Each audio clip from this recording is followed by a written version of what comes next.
Vamos compartilhar hoje de uma palavra sobre o sentimento da culpa. Culpa, uma palavra tão pequena, mas que tem destruído a vida de muitas pessoas. Segundo o dicionário, a palavra culpa significa responsabilidade por dano, mal, desastre causado a outrem, falta, delito, crime. Talvez hoje você se encaixe em algum desses significados. Talvez em algum momento de sua vida você fez algo que prejudicou alguém e veio sobre você uma culpa tão grande que tirou a alegria de viver. Mas hoje eu venho através da Bíblia mostrar a você que chegou o fim desse sentimento. Chega de sofrer por algo que não volta mais.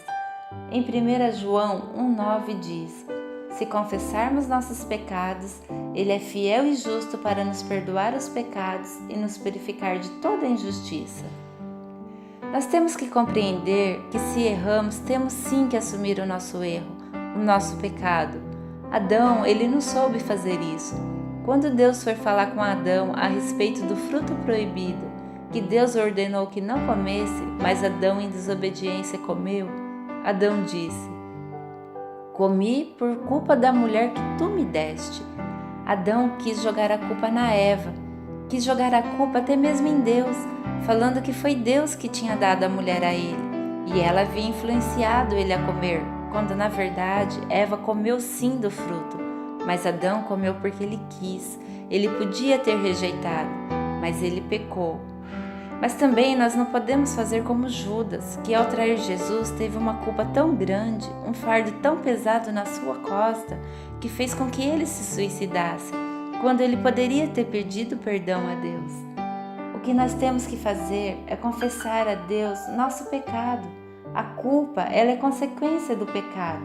O pecado, por algum momento, ele pode trazer satisfação, alegria, mas depois que o ato do pecado passa, vem a culpa. Temos que entender que isso é obra do diabo.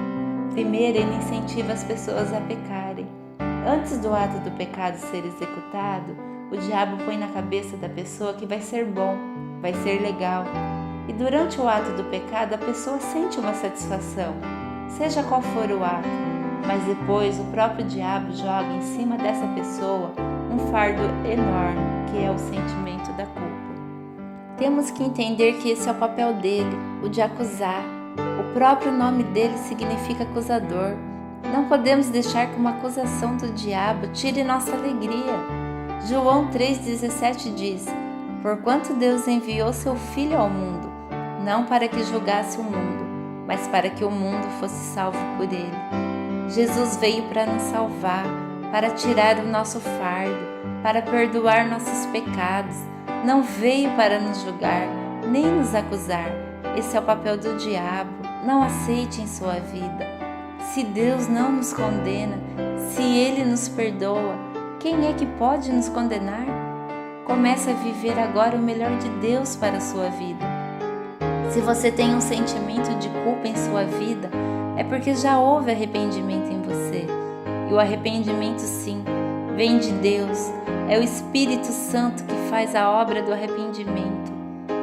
Jesus disse que ele haveria de morrer e ressuscitaria e iria para junto do Pai. Mas ele continua dizendo que enviaria um Consolador, que é o Espírito Santo.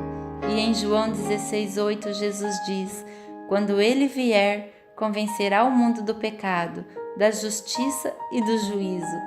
O Espírito Santo quer que tenhamos uma vida santificada.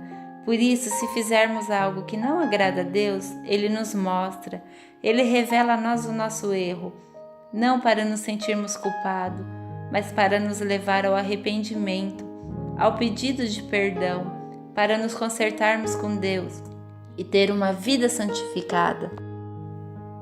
A Bíblia diz em Romanos 3,10: não há justo, nenhum sequer, e em Romanos 3,23: porque todos pecaram e carecem da glória de Deus. Todos nós pecamos, sem exceção, uns com as grandes coisas, outros com coisas menores, mas acredito que não existe pecadinho ou pecadão. Creio que aos olhos de Deus, pecado é pecado, mas enfim, todos somos pecadores. Pensou se todos se sentíssemos culpados, passássemos a vida nos lamentando, eu fiz isso, eu fiz isso. Queridos, temos que usufruir da graça que Deus nos dá e sermos livres do pecado que praticamos no passado. Mas também temos que entender que temos que ter mudança de vida, temos que mudar nosso comportamento. Não podemos passar a vida praticando o mesmo pecado e nem fazendo aquilo que sabemos que é pecado. Foi assim com a mulher adúltera, que tem sua história relatada na Bíblia. No livro de João 8 conta que os homens da lei trouxeram até Jesus uma mulher pega no ato de adultério, e esses homens, acusando a mulher, dizem a Jesus: Mestre, essa mulher foi apanhada em flagrante ato de adultério, e na lei nos mandou Moisés que tais mulheres sejam apedrejadas. Tu, pois, que dizes?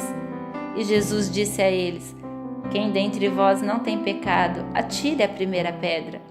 E eles, acusados por suas próprias consciências, começaram a ir embora, ficando apenas Jesus e a mulher. E Jesus pergunta à mulher: Ninguém te condenou? E ela diz: Não, Senhor. E Jesus diz: Nem eu te condeno. Vai e não peques mais. Aqui nós podemos ver que não podemos nos condenar e nem sequer ser condenados por ninguém.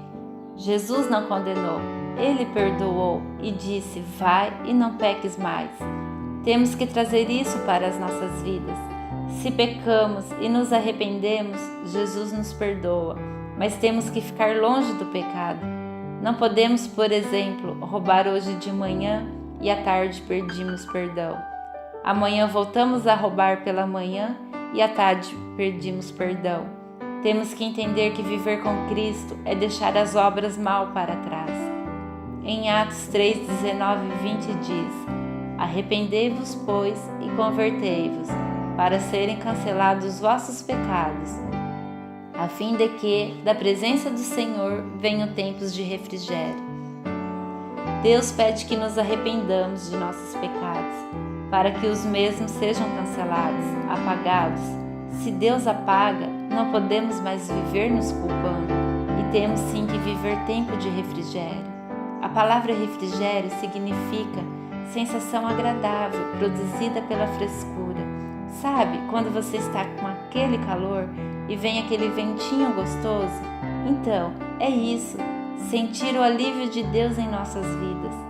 Em Provérbios 28, 13 diz: O que encobre as suas transgressões jamais prosperará, mas o que confessa e deixa alcançará misericórdia. Entenda então que se você confessou e deixou seu erro, Deus já teve misericórdia, já te perdoou. Agora é ser feliz, é viver livre.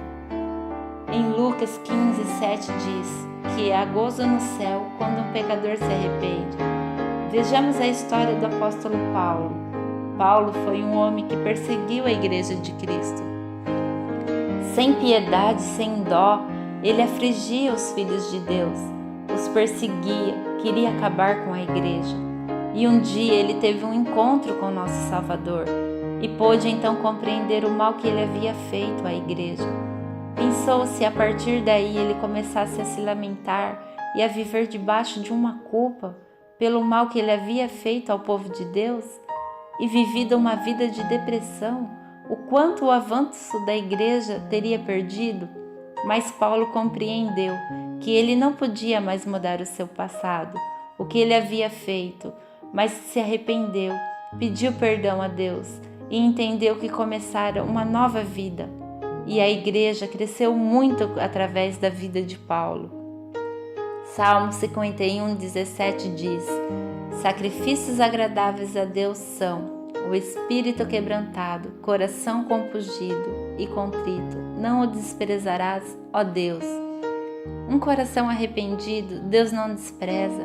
Ele perdoa, Ele ama, Ele cuida. Deixa Deus cuidar de você. Viva com Deus, esteja firmado nele, confie sua vida a Ele. Em Romanos 8:1 diz: Agora, pois, já nenhuma condenação há para os que estão em Cristo Jesus. Se você vive em Cristo, chega de se culpar por algo. Compreenda que Jesus já lhe perdoou. O que passou ficou para trás. Se você tem a oportunidade de reparar seu erro, faça então. talvez um pedido de perdão, algo que pegou de alguém, devolva. Mas se hoje não é mais possível reparar seu erro, unicamente se arrependa, peça perdão a Deus e peça ao Espírito Santo que tire essa culpa de você. Você não pode mais viver infeliz por algo que passou.